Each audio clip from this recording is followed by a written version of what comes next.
ओम श्री परमात्मने नमः। अथ पंचदशोऽध्यायः पुरुषोत्तमप्राप्तियोगः।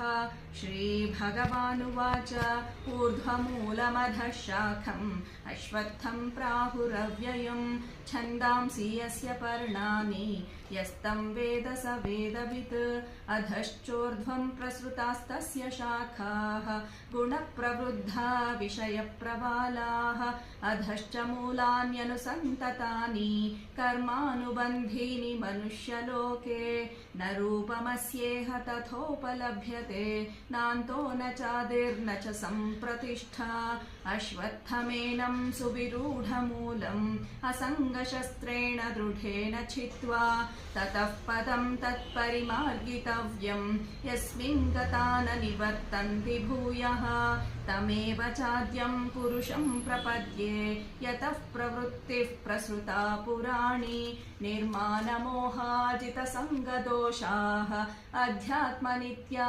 विनिवृत्तकामाः द्वन्द्वैर्विमुक्ताः सुखदुःखसंज्ञैः गच्छन्त्यमूढाः पदमव्ययं तत्। ओम शांति शांति शांति। श्रीकृष्णार्पणमस्तु।